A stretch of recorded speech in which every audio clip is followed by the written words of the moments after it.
언제인가 인터넷을 검색하다가 한 가지 제가 질문과 답변을 발견한 적이 있습니다.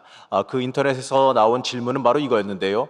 이 가슴 설레게 하는 말 네 글자는 이라는 질문이었습니다. 여러분들은 여기에 대해서 어떠한 답변들이 떠오르시는지요? 물론 여러 가지 답변들이 있을 수 있겠지만 이 길에 달린 답변들을 우선 먼저 보게 되면 그 중에 가장 많은 공감을 받은 것이 이겁니다. 신사임당 로또 당첨, 바로 이겁니다. 어쩌면 당연한 이 물질적인 욕구를 표현하는 것이겠지요. 그 다음 댓글이 이겁니다. 택배입니다. 맞습니다. 주문하고 물건이 이제 오는 그 기쁨을 무시할 수가 없는 겁니다. 그런데 그냥 여기까지는 그냥 가볍게 웃고 넘길 수 있는 답변이었습니다.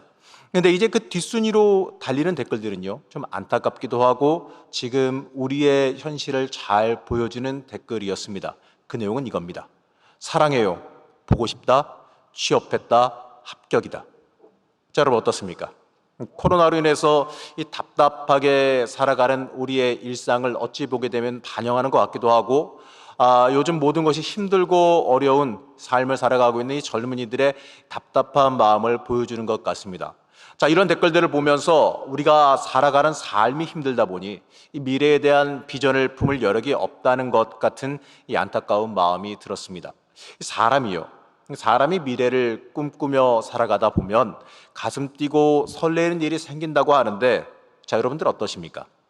어디 우리가 살아가는 삶에서 그런 일이 자주 일어나고 계시는지요? 매일 똑같이 반복되는 평범한 하루, 이 당연한 듯이 자주 맛보는 이 실패와 좌절이 우리의 마음을 둔하게 만들고 있기 때문에 이 가슴 설레이는 일은 쉽게 우리의 일상에서 일어나지 않는다라는 겁니다. 자, 그러다 보니까 심지어 이 가슴이 뛰면 혹시 심장에 문제가 있는 것은 아닌가 걱정해야 한다는 우스갯소리까지도 있습니다. 물론 우리의 일상에서요, 충실하게 살아가야 하는 것은 맞는 이야기지만 미래에 대한 삶에 대한 이 미래의 삶에 대한 기대와 설렘이 없다라는 것은요, 어찌 보면 굉장히 안타까운 일일 수밖에 없는 겁니다. 자, 그런데 이러한 이 안타까운 일이 우리의 신앙에도 발생했습니다. 자, 삶에서 가슴 뛰는 감동이 사라지듯이 우리의 이 신앙도요, 가슴 뛰는 감동, 설레임이 사라졌습니다. 자, 그리고 남겨진 것은 이 정형화되어 버린 신앙, 이 습관적인 신앙, 율법주의적인 신앙만 남았습니다. 그냥 당연하게 일상처럼 흘러가는 굳어버린 신앙이라는 겁니다. 자, 게다가 이러한 일들은요, 우리의 신앙에서도 안타깝지만 동일한 모습으로 나타납니다. 삶에서 가슴 뛰는 감동이 사라졌듯이 우리의 신앙에서도요, 가슴 뛰는 감동, 설레임이 사라졌습니다. 그리고 우리에게 남겨진 것은요, 안타깝게도 딱딱하게 굳어서 화석화되어 버린 율법적인 신앙, 습관화되어 버린 신앙밖에 남지 않았습니다. 자, 오늘 우리가 함께 읽은 이 출애굽기 6장의 말씀은요, 이러한 현실에 있는 우리에게 주시는 하나님의 명확한 음성입니다. 자, 오늘 말씀의 배경을 살펴보면 이렇습니다. 이 출애굽을 위해서 광야에서 하나님께 부름받은 모세가 이스라엘로 돌아왔습니다. 그리고 하나님의 명령에 따라 바로 왕 앞에 나아가서 하나님을 예배하기 위해서 우리가 광야로 나아가겠다, 우리를 보내달라 합니다. 자, 그러자 바로 왕은요, 당연하다는 듯이 그것을 허락하지 않았지요. 이스라엘 백성들의 일을 그리고 더 힘들게 만들어 버립니다.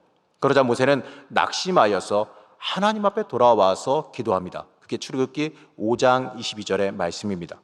모세가 여호와께 돌아와서 아뢰되 주여 어찌하여 이 백성이 학대를 당하게 하셨나이까?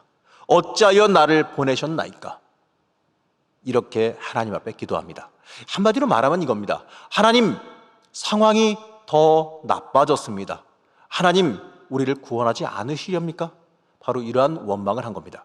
자, 그러자 하나님은요, 그 원망에 대한 답변으로서 아니다, 너희를 구원하겠다라고 대답하십니다. 그러면서 다시 한번 이 모세를 부르시는 장면이 오늘 우리가 함께 읽은 말씀의 배경입니다. 자, 그러면 하나님께서 모세를 다시 부르신 이유가 무엇이겠습니까? 낙심한 모세에게 용기를 주기 위해서? 아니면 이스라엘 백성들을 위로하기 위해서? 물론 그러한 의미도 있겠지만 모세를 다시 불러 말씀하신 이유는 바로 이것입니다. 이제부터 하나님께서 직접 일하시겠다라고 하는 하나님의 선언입니다. 모세가 바로에게 전한 메시지는 이제는 하나님께서 진행하시겠다라고 하는 의미입니다. 하나님의 선언은 이겁니다. 나는 여호와이니라. 바로 이 말로 시작합니다. 자, 구약 성경에서요, 나는 여호와이니라라고 하는 선언은 두 가지의 의미를 지닙니다. 이 첫째는요, 하나님이 어떠한 분인지 자기의 정체성을 직접 드러내시겠다 하는 선포이고, 다른 하나는 하나님이 여호와이심을 알게 하겠다, 알도록 일하시겠다라고 하는 의미입니다. 이 말은요, 명확하게 하나로 말할 수가 있지요.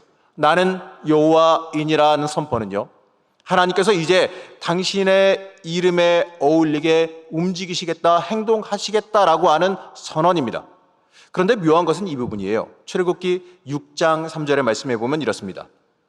내가 아브라함과 이삭과 야곱에게 전능의 하나님으로 나타났으나 나의 이름을 여호와로는 그들에게 알리지 아니하였고, 이렇게 말씀합니다.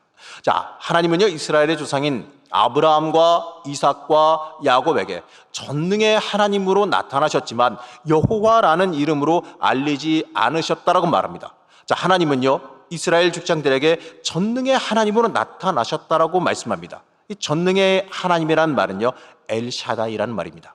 거의 모든 영어 성경에서는요, 이 전능의 하나님을 올마이티 갓으로 번역합니다. 자, 히브리어 샤다이는요, 대체로 능력을 의미하는 말로 쓰이는데, 전능의 하나님은요, 언약을 맺은 대상자, 즉 아브라함과 이삭과 야곱에게 은혜를 풍족하게 부어주시는 능력의 하나님이라는 의미를 지닙니다. 자, 하나님의 약속을 붙잡고 고향 땅을 떠나 낯선 땅을 떠돌던 그들에게 그들에게 하나님은요, 필요한 것들을 채워주시고 그들이 생육하고 번성하여 민족을 이루도록 인도하셨습니다. 큰 능력으로 복과 은혜를 충만하게 부어주신 전능의 하나님, 이것이 아브라함과 이삭과 야곱이 삶 속에서 경험한 하나님이고 그들의 삶 속에서 고백한 하나님의 이름입니다. 바로 이러한 이유로요, 하나님께서는 아브라함과 이삭과 야곱에게 여호와로 알려주시지 않으셨다라고 말씀하시는 겁니다. 자, 그렇다고 해서요, 아브라함과 이삭과 야곱이 여호와라는 이름을 모르는 것은 아닙니다. 창세기 15장에서 아브라함과 언약을 맺으실 때에 여호와라는 이름이 틀림없이 등장합니다. 창세기 22장에서 이삭을 번제로 바치려던 순간 하나님께서 준비한 양을 바치면서 그곳의 이름을 여호와 이레라고 붙였습니다. 자, 아브라함은요, 여호와라는 이름을 틀림없이 알고 있었습니다. 그러나 그들의 삶의 능력으로 채워주시는 하나님을 경험했고 또 하나님을 능력의 하나님으로 고백했기 때문에 하나님은 그들에게 여호와의 이름으로 나타나지 않으셨다라고 말씀하고 있는 겁니다. 자, 이 말은 바꿔 말해보면 이 모세와 이스라엘 백성들은요, 하나님을 이제 앞으로 여호와라는 이름으로 경험하게 될 것이라는 뜻을 지니고 있는 겁니다. 자, 이 여호와라는 이름의 뜻은요, 출애굽기 3장 14절 말씀에 이렇게 기록되어져 있습니다. 하나님이 모세에게 이르시되 나는 스스로 있는 자이니라. 또 이르시되 너는 이스라엘 자손에게 이같이 이르기를 스스로 있는 자가 나를 너희에게 보내셨다 하라. 이렇게 말씀합니다. 나는 스스로 있는 자이니라. 자, 원어로 보게 되면요, 스스로 있는 자, 예의의 아셰르 예의입니다. 나는 과거에도 있었고 지금도 있으며 앞으로도 있을 것이라. 이 영원히 존재하시는 하나님을 나타내는 스스로 있는 자, 바로 여기에서 여호와라는 하나님의 이름이 나온 겁니다. 자, 그런데 우리가 반드시 기억해야 되는 것은 이 여호와라는 하나님의 이름이 사실은 이름이 아니라는 거죠. 자, 이것이 바로 하나님의 이름이 아니라는 겁니다. 자, 우리는 여호와 하나님이라고 말하면서 하나님의 이름을 여호와라고 알고 있지만 사실 성경에서는요, 하나님의 이름에 대해서 나오고 있지 않습니다. 하나님의 이름으로 우리가 알고 있는 것은요, 하나님의 삶에서, 바로 우리의 삶에서 하나님을 체험한 그들의 고백입니다.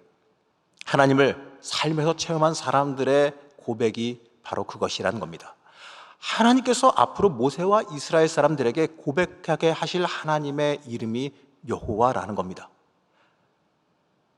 I am who I am 으로 번역되어지는 이 여호와라는 이름이 I will be what I will be 라고 번역할 수 있는 겁니다. 내가 하고자 하는 대로 나는 존재할 것이다 라는 의미로 바꿔 말할 수 있다는 거죠. 자, 모세는요, 하나님의 이름을 알고 싶어 했습니다. 이 이름을 안다라는 것의 의미는 그 존재를 이해하고 통제한다라는 의미를 담고 있는 겁니다. 하나님을 모세의 인식과 이해 속에 가두겠다라는 의미이기도 합니다. 하나님은 사실 사람의 인식 속에 갇히는 분이 아니지요. 그래서 하나님은 모세에게 앞으로 어떻게 행하실지를 가르쳐 주십니다. 그것을 의역해서 풀어보면 이렇게 말할 수 있습니다. 나에 대해서 알고 싶은가? 그렇다면 앞으로 내가 내 삶 속에서 이루어 갈 일을 잘 살펴봐라. 그러면 나를 알 수 있을 것이다. 이것이 나는 여호와이니라라는 선언에 담겨 있는 참된 의미입니다. 자, 하나님께서 앞으로 이 모세와 이스라엘 백성들의 삶에서 행하실 일이 뭐겠습니까?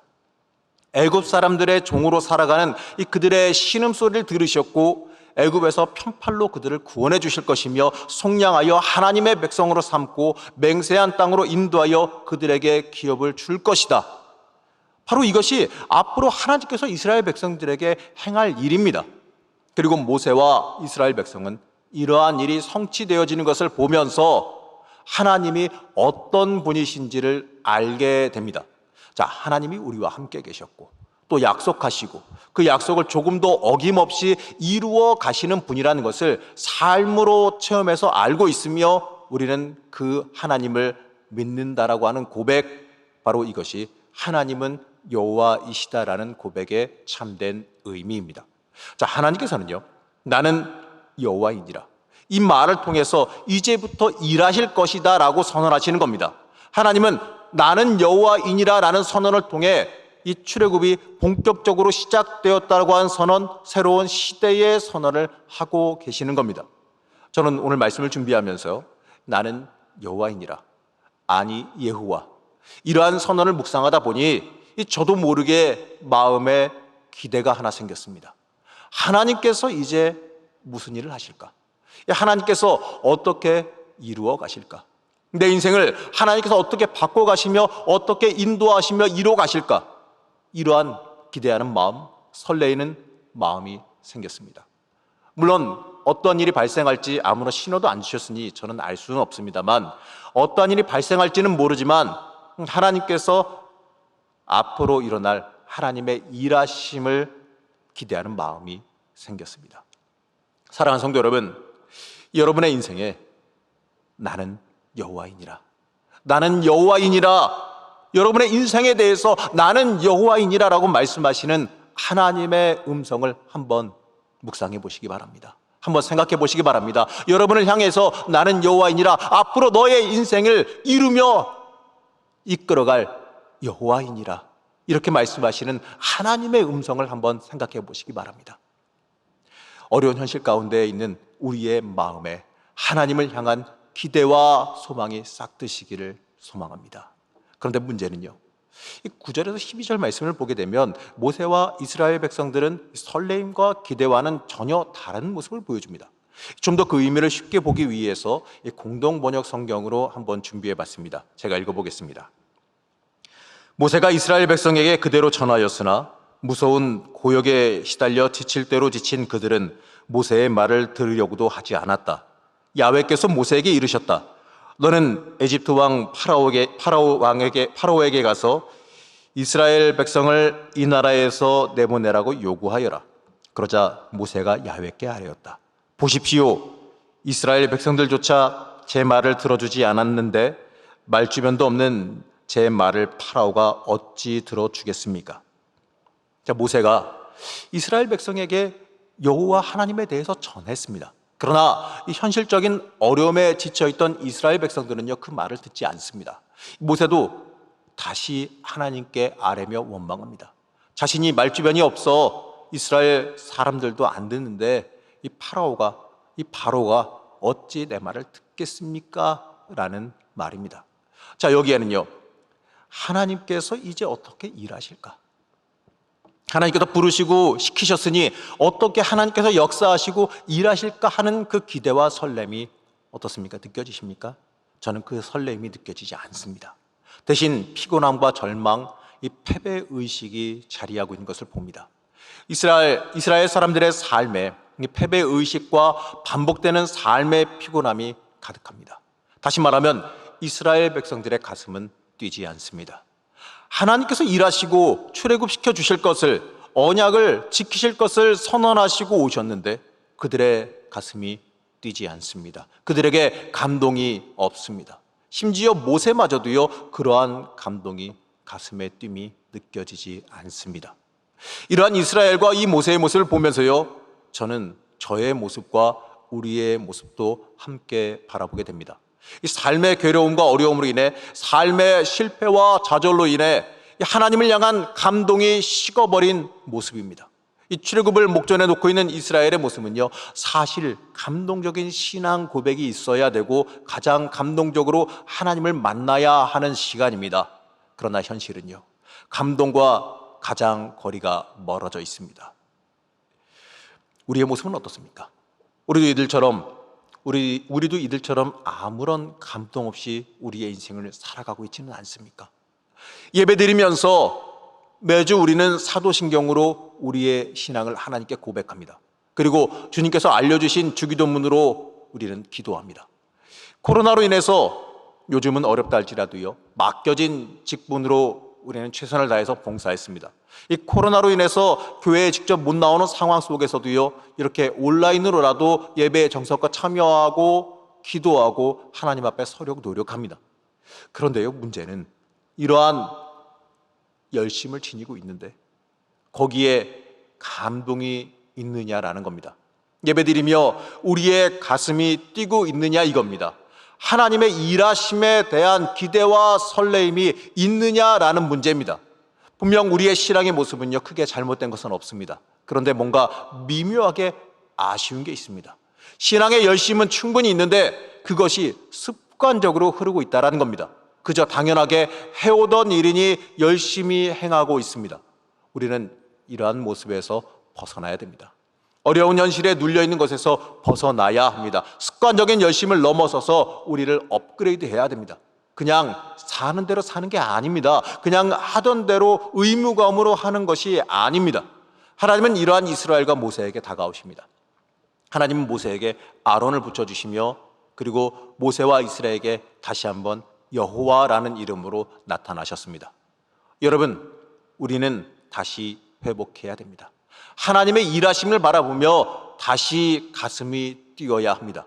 다시 한번 우리 안에서 하나님의 일하심에 대한 기대와 감동이 회복되어져야 합니다. 하나님 때문에 우리의 가슴이 다시 뛰어야 합니다. 우리는 이것을 소망할 수 있어야 합니다. 여러분, 우리의 문제가 뭡니까? 예배를 드리고 한 주를 살아가면서 우리의 마음이 냉랭해지는 게 가장 큰 문제 아니겠습니까? 우리가 그리스도인이라고 고백하면서 하나님의 일하심을 향한 기대와 감동이 약해졌습니다.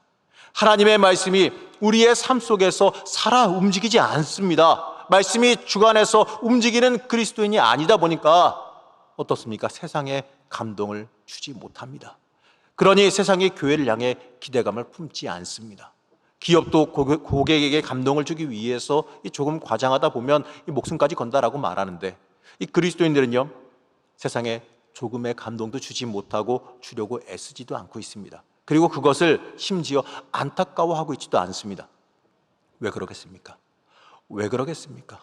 바로 내 가슴이, 내 심령이 뛰고 있지 않기 때문에 그렇습니다. 하나님의 말씀 앞에 서서 내 인생을 주관하시는 하나님을 마주하면서 그 하나님을 바라보지 않기 때문에 그렇습니다. 혹시 우리의 모습이 피곤하다는 핑계로 이것저것 다 해봤으나 잘 안 된다는 핑계를 대면서 다른 것들을 찾고 있지는 않습니까? 이스라엘 백성처럼 애굽을 기웃거리고 오늘 말씀 속의 모세처럼 사명의 자리로 나아가기를 혹여나 머뭇거리고 있지는 않습니까?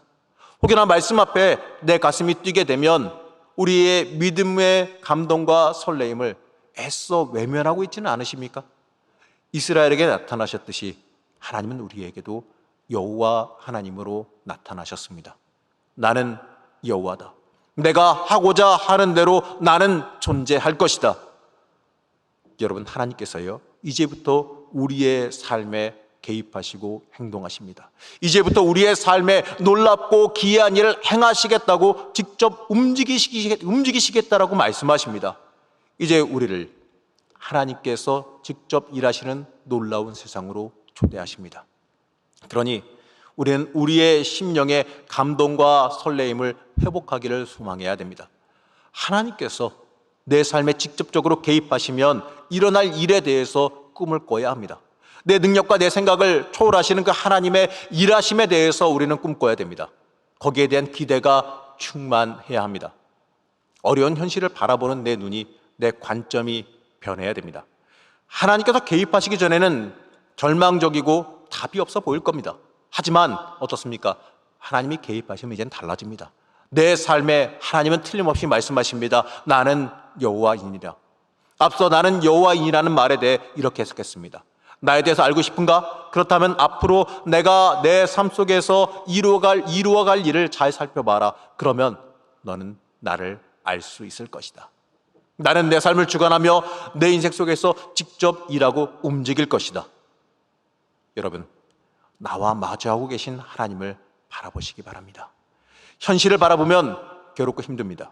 맞습니다. 하지만 이 당시에 이스라엘 사람들의 모습도 힘들고 어려웠습니다. 도저히 탈출구가 없어 보였습니다. 그러나 하나님께서 직접 개입하시며 역사하실 때에 상상하지도 못한 놀라운 기적과 역사가 일어난 일을 기억하시기 바랍니다. 우리의 삶 속에도 틀림없이 하나님은 개입하십니다. 내 인생에도 하나님은 틀림없이 다가와 나를 만나 주십니다. 사랑하는 성도 여러분, 여러분의 심령이, 여러분의 가슴이 뛰고 있습니까? 하나님을 향한 설레임을 가지고 계십니까? 하나님께서 앞으로 내 인생을 통해서 일하실 역사하심에 대한 기대와 소망을 여러분들은 품고 계십니까? 하나님의 일하심 때문에 우리의 심령이, 우리의 가슴이 뛰기를 원합니다. 하나님을 향한 기대와 소망이 가득하기를 바랍니다. 그 소망으로 우리는 세상을 변화시키며 살아가는 주의 자녀들이 되기를 소망할 수 있어야 합니다. 사랑하는 성도 여러분, 하나님 앞에서 우리의 심령이 설레임으로 뛰기를 소망하시기 바랍니다. 하나님께서 역사하시고 일하실 것에 대한 기대와 소망이 우리의 인생 속에 가득하기를 축복합니다. 오늘 시간 기도하실 때에도요, 그러한 소망과 열망으로 하나님을 바라보며 기도하시는 주의 자녀들이 되시기를 이 시간 간절히 축복합니다.